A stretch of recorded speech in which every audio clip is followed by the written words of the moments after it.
আমি তো আমার তো তিনজনে মিলে ভোট দিয়া নিদিয়া একে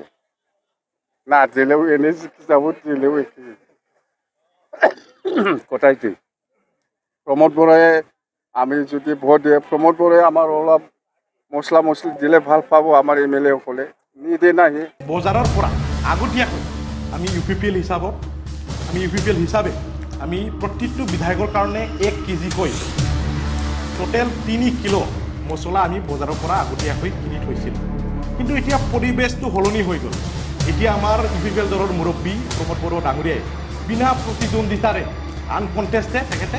ৰাজ্যসভাৰ নিৰ্বাচিত হৈ গ'ল বৰ্তমান UPPL দলক BPFৰ বিধায়কবোৰৰ ভোটৰ এতিয়া দৰকাৰ নাই যদিও দৰকাৰ নাই যিটো আমি আগতীয়াকৈ মছলাবোৰ আমি কিনি থৈছিলোঁ তো আমি এতিয়া প্ৰত্যেকটো BPFৰ বিধায়কসকলক আমি এইটো পাৰ্চেল কৰিম এতিয়া আপোনালোকে চাব পাৰে ছানৰাইজ গৰম মছলা দাম অলপ কম আমি এতিয়া বেছি পইচা ব্যৱহাৰ কৰিব নোৱাৰোঁ কাৰণ আমাৰ চৰকাৰ নাই আমি 3 কিলো এইটো ছানৰাইজ গৰম মছলা দাম কম কিন্তু সোৱাদটো বেছি ভাল আহে কোৱালিটিটো ভাল BPF প্ৰধান হাগ্ৰামা মহিলাৰী ডাঙৰীয়াই কিছুদিন আগত মিডিয়াত এটা মন্তব্য কৰিছিল যে যদি UPPLৰ ৰাজ্যসভা প্ৰাৰ্থীক যদি BPF দলৰ 3জন বিধায়কৰ ভোট লাগে তেনেহ'লে আগতীয়াকৈ মছলা দিব লাগিব বুলি তেখেতে দাবী জনাইছিল মিডিয়াৰ সন্মুখত যিটো আমাৰ UPPL দলৰ মুৰব্বী প্ৰমোদ বড়ো ডাঙৰীয়াই ৰাজ্যসভাৰ এটা পদৰ কাৰণে তেখেতে নমিনেশ্যন ফাইল কৰিছিল এই মৰ্মে যিটো হাগ্ৰামা মহিলাৰী ডাঙৰীয়াই আগতীয়াকৈ মানে মছলাৰ দাবী জনাইছিল বা দাবী কৰিছিল এই মৰ্মে বজাৰৰ পৰা আগতীয়াকৈ আমি UPPL হিচাপে আমি প্ৰত্যেকটো বিধায়কৰ কাৰণে 1 কেজিকৈ টোটেল 3 কিলো মছলা আমি বজাৰৰ পৰা আগতীয়াকৈ কিনি থৈছিলোঁ কিন্তু এতিয়া পৰিৱেশটো সলনি হৈ গ'ল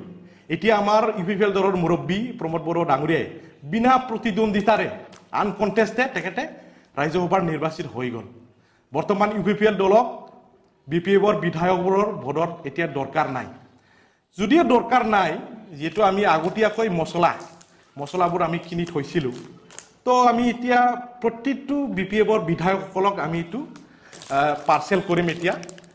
আপোনালোকে চাব পাৰে এইটো ছানৰাইজ গৰম মছলা দাম অলপ কম আমি এতিয়া বেছি পইচা ব্যৱহাৰ কৰিব নোৱাৰোঁ কাৰণ আমাৰ চৰকাৰ নাই আমি 3 কিলো এইটো ছানৰাইজ গৰম মছলা দাম কম কিন্তু সোৱাদটো বেছি ভাল আহে কোৱালিটিটো ভাল আমি প্ৰত্যেকটো বিধায়কৰ ঘৰত আমি পাৰ্চনেলি স্পীড পোষ্ট কৰি আছোঁ আমি অলপ সময় পাছতে আমি যাইখিনি আমি স্পীড পোষ্ট কৰিম প্ৰত্যেকটো বিধায়কৰ ঘৰত অতি সোনকালে এই মছলাবোৰ এইটো তেখেতে পাই যাব আৰু হাগ্ৰামা মহিলাৰী ডাঙৰীয়াক যিটো তেখেতক আমি বৰ্তমান যিটো আমাৰ চৰকাৰ নাই আমি তেখেতক মছলা দিব পৰা অৱস্থাত অলপ কষ্টত আমি চলি আছোঁ যিটো হাগ্ৰামা মহিলাৰী ডাঙৰীয়াও হেলিকপ্টাৰবোৰ বাকি চলায় তো হাগ্ৰামা মহিলাৰীৰ যিটো দিব লগা মছলা সেইটো আমি বৰ্তমান বাকি থৈ দিলোঁ আৰু এছেম্বলি ইলেকশ্যন জিকাৰ পাছত আমি হাগ্ৰামা মহিলাৰী ডাঙৰীয়াকো এটা মছলা পেকেট আমি তেখেতকো পাৰ্চেল কৰিম যিহেতু বৰ্তমান আমাৰ ৰাজ্যসভাৰ আমাৰ প্ৰমোদ বড়ো ডাঙৰীয়াই বিনা প্ৰতিদ্বন্দ্বিতাৰে তেখেতে নিৰ্বাচিত হৈ গ'ল আমি আশা কৰিছোঁ আমাৰ ৰাজ্যসভাৰ সাংসদ প্ৰমোদ বড়ো ডাঙৰীয়াই গোটেই BTCৰ জনগণৰ কাৰণে গোটেই উত্তৰ পূৰ্বৰ জনগণৰ কাৰণে অসমৰ কাৰণে তেখেতে মাত মাতিব আৰু সকলোৱে জানে প্ৰমোদ বড়ো ডাঙৰীয়া এজন নৰ্থ ইষ্টৰ ভিতৰত ওৱান অফ দি মানে মষ্ট এফিচিয়েণ্ট লিডাৰ তো তেখেতে ৰাজ্যসভাৰ গৈছে বুলি BTCৰ ৰাজনীতিৰ পৰা তেখেতে মানে বিদায় লৈছে বা ৰিটায়াৰ লৈছে এইটো নহয় বহুত BPF কৰ্মীসকলে এইটো ক'ব বিচাৰিছে যে প্ৰমোদ বড়ো ডাঙৰীয়াই BTCৰ ৰাজনীতিক পৰা তেখেতে মানে আঁতৰি যাব বুলি কিন্তু আপোনালোকে চাওক বহুত ৰাষ্ট্ৰীয় দলৰ সভাপতিসকলে লোকসভা বা ৰাজ্যসভাৰ সাংসদ আপুনি চাব পাৰে কংগ্ৰেছ দলৰ অসম প্ৰদেশৰ কংগ্ৰেছ সভাপতি গৌৰৱ গগৈ ডাঙৰীয়া এজন সাংসদ হয় আমাৰ দিলীপ শইকীয়া ডাঙৰীয়া এজন সাংসদ হয় আৰু আমি যোৱাকালি দেখিছোঁ বিহাৰৰ মুখ্যমন্ত্ৰী নীতিশ কুমাৰ ডাঙৰীয়াও ৰাজ্যসভাৰ কাৰণে নমিনেশ্যন ফাইল কৰিলে তো ইয়াৰ মানে কনফিউজন ক্ৰিয়েট কৰিবলৈ বহুত কথা কয় কিন্তু আমাৰ প্ৰমোদ বড়ো ডাঙৰীয়াই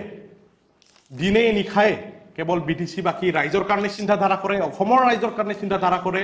আমাৰ উত্তৰ পূৰ্বৰ ৰাইজৰ কাৰণে তেখেতে প্ৰমোদ বড়ো ডাঙৰীয়াই চিন্তাধাৰা কৰে তো সেই মিছ আণ্ডাৰষ্টেণ্ডিঙত আপোনালোকে থাকিব নালাগে আৰু অতি সোনকালে যিটো আমাৰ ৰাজ্যসভাৰ 3জন সাংসদ ইতিহাসত প্ৰথমবাৰৰ কাৰণে আমাৰ অঞ্চলৰ পৰা আমি 3জন সাংসদ ৰাজ্যসভাৰ 2জন আৰু লোকসভাৰ 1জন আমি